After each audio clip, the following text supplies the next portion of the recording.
উপদেষ্টার সাথে দেখা করতে চাই। তার পূর্বে আমরা স্বরাষ্ট্র সচিবের সঙ্গে দেখা করেছিলাম। আমরা ওনার কাছ থেকে সন্তুষ্টজনক কোনো জবাব না পেয়ে পরবর্তী সময়ে স্বরাষ্ট্র উপদেষ্টার সাথে কথা বলার জন্য আমরা চেষ্টা করি, কিন্তু আমরা ওই আলটিমেটাম সময় শেষ হওয়ার পরে আমরা যমুনা অভিমুখে আমরা শান্তিপূর্ণ পদযাত্রা কালকে করেছিলাম এবং শাহবাগ ব্লকেটে ছিলাম।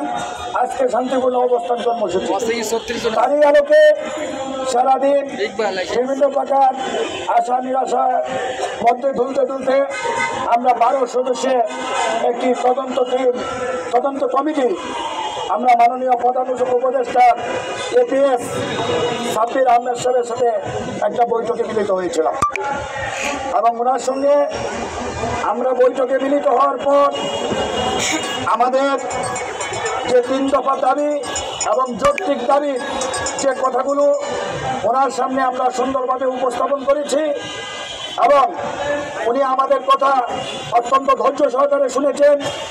এই ব্যাপারে মাসুদ সাহেব আমাদেরকে সহায়তা করেছেন।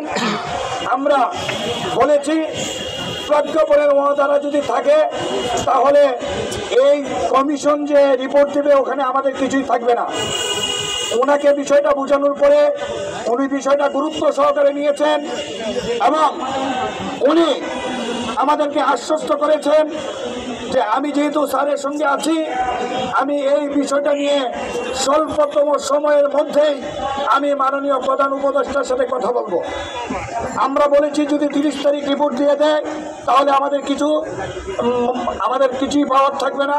উনি বলছেন তার পূর্বেই আমরা এই বিষয়টা নিয়ে স্যারের সঙ্গে কথা বলবো এবং আমাদের কথাগুলো এইগুলো বুঝিয়ে ওনাকে বলবেন এবং আমরা আশা রাখি ওনার সঙ্গে যে সৌহার্দ্যপূর্ণ আলোচনা হয়েছে মাননীয় প্রধান উপদেষ্টার কাছ থেকে আমরা একটা সুন্দর ফলাফল প্রত্যাশা করছি। আজ পর্যন্ত আমরা যত স্মারকলিপি দিয়েছি ওইখানে পৌঁছে নাই, এখন হাতে হাতে যেহেতু গিয়েছে সাব্বির আহমেদ সাহেব এপিএস2 মাননীয় প্রধান উপদেষ্টা উনি আমাদেরকে রিসিভ করে আমাদের স্মারকলিপি রিসিভ করে কাগজ দিয়েছে। এই স্মারকলিপি আমরা ওনার কাছে প্রদান করে দিয়েছি।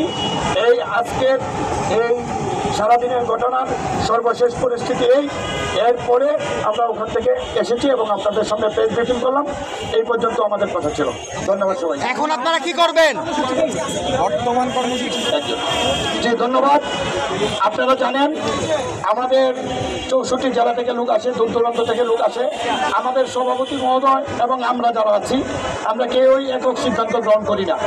আমরা আপনাদের প্রেস ব্রিফিং করার পরেই প্রত্যেক জেলার সমন্বয়কদের নিয়ে আমরা অতি দ্রুত একটা জরুরি মিটিংয়ে বসবো এবং ওই মিটিংয়ে আলোচনা পূর্বক পরবর্তী কর্মসূচি সম্পর্কে আপনাদের জানানো হবে। ধন্যবাদ।